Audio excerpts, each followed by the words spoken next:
Halo semuanya, apa kabar? Semoga selalu dalam keadaan sehat. Masih bersama kami di sini Sumayasa Dum Edukasi yang akan selalu menemani teman-teman untuk belajar bersama. Edisi kali ini kita akan belajar bersama tentang rangkuman materi ilmu pengetahuan sosial untuk kelas 7 SMP yang berhubungan dengan materi pelajaran hubungan antara kelangkaan dengan permintaan dan penawaran. Yuk kita simak materinya berikut ini. Burung beo, burung belibis, buah naga dimakan ulat. Tonton videonya sampai habis, semoga bermanfaat. Namun sebelum lanjut, mari kita berdoa sejenak agar apa yang kita bahas pada kesempatan ini memberikan manfaat untuk kita bersama. Hubungan antara kelangkaan dengan permintaan dan penawaran. Kelangkaan merupakan persoalan ekonomi yang paling mendasar dikarenakan keinginan manusia yang tidak terbatas dengan ketersediaan sumber daya yang terbatas. Kelangkaan ini ada karena orang ingin memiliki lebih banyak barang atau jasa yang pada sistem pengelolaan dari sumber daya yang dikelola. Dengan kata lain dapat disimpulkan bahwa kelangkaan yaitu jumlah kebutuhan manusia akan barang atau jasa melebihi dari jumlah barang atau jumlah jasa yang tersedia. Dengan demikian dapat dikatakan bahwa keinginan manusia atau kebutuhan manusia tidak terbatas, tetapi alat pemuas kebutuhan manusia terbatas. Itulah yang disebut dengan kelangkaan. Penyebab terjadinya kelangkaan. Ada beberapa faktor penyebab terjadinya kelangkaan. Nah, yang pertama yaitu perbedaan letak geografis. Perbedaan letak geografis ini menyebabkan sumber daya alam tersebar tidak merata. Ada daerah yang banyak sumber daya alamnya, bahkan daerah tersebut subur. Tetapi, ada juga daerah yang kurang memiliki potensi sumber daya alam, atau bahkan daerah tersebut kurang subur. Kemudian yang kedua yaitu pertumbuhan penduduk yang tidak merata. Pertumbuhan penduduk lebih cepat dibandingkan dengan pertumbuhan produksi barang, sehingga menimbulkan kesenjangan antara kebutuhan dengan persediaan barang atau jasa. Selanjutnya penyebab kelangkaan yang ketiga yaitu keterbatasan kemampuan produksi barang. Dan yang keempat yaitu perkembangan teknologi.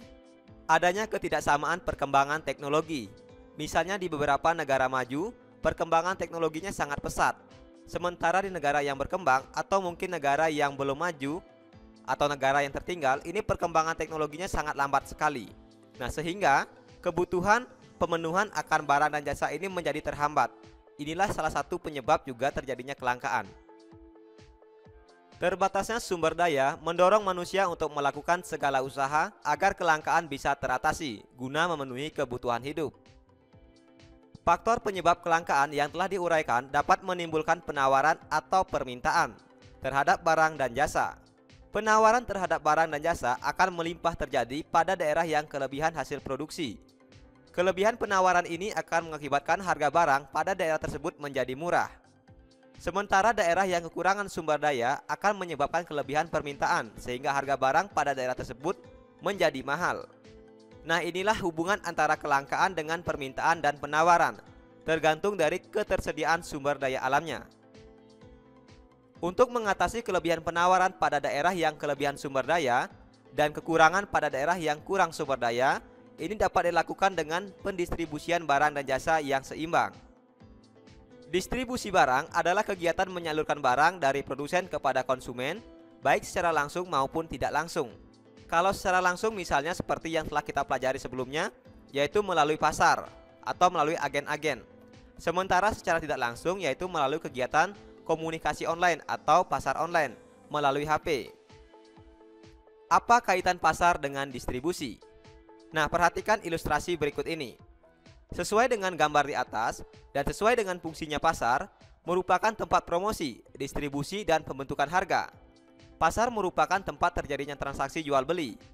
Kaitan antara pasar dengan distribusi adalah pasar merupakan tempat atau lembaga untuk mendistribusikan barang dan jasa dari produsen kepada konsumen. Peranan keterkaitan pasar dengan distribusi antara lain sebagai berikut. Yang pertama, mempermudah konsumen memperoleh barang konsumsi. Dengan adanya pasar dan distribusi, barang dan jasa yang dihasilkan produsen dapat dinikmati oleh konsumen, baik melalui pasar tradisional maupun pasar modern. Yang kedua, membentuk terciptanya harga barang yang stabil. Dengan adanya pasar, barang-barang dapat tersalurkan kepada konsumen. Proses penyaluran akan membuat harga relatif stabil. Naiknya harga barang biasanya dipengaruhi oleh karena kelangkaan barang tersebut. Langkanya barang yang terdapat di pasar juga dipengaruhi oleh lancarnya pendistribusian. Apabila distribusi lancar dan barang selalu tersedia di pasar, maka harga akan relatif stabil. Yang ketiga yaitu produsen akan mempertahankan keuntungan dan penjualan produk. Keuntungan bagi produsen dengan adanya pasar dan distribusi ini akan mengakibatkan mempertahankan harga penjual yang stabil. Penjualan ini akan mempengaruhi keuntungan yang diperolehnya. Nah, inilah keterkaitan peranan antara pasar dengan pendistribusian barang. Nah, sekarang kita akan membahas mengenai peran pasar dalam hal perekonomian nasional dalam pemenuhan kebutuhan antar ruang dapat dilihat sebagai berikut. Yang pertama, peranan bagi produsen. Bagi produsen, pasar dapat menawarkan hasil produksinya di pasar, sehingga pasar dalam hal tempat penjualan sekaligus tempat promosi bagi produsen.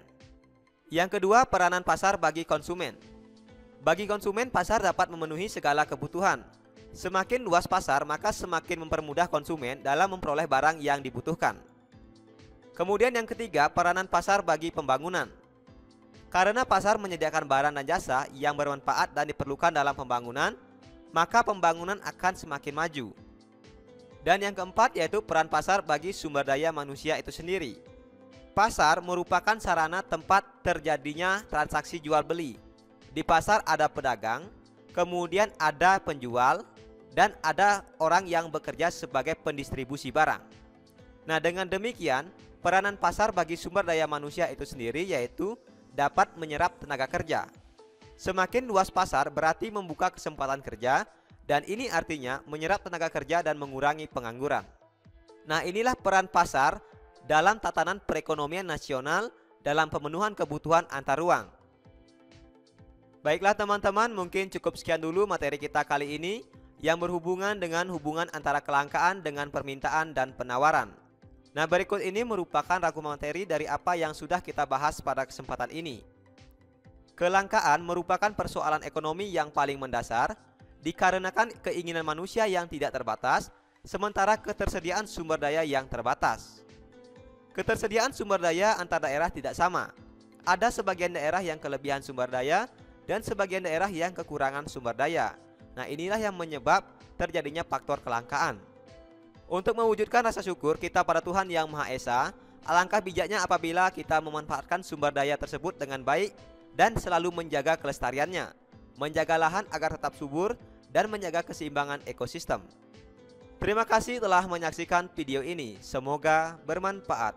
Nasi kecap rasanya gurih ditambah kuah daging cumi. Saya ucapkan terima kasih sudah mendukung video kami. Sampai jumpa lagi dalam video pembelajaran berikutnya.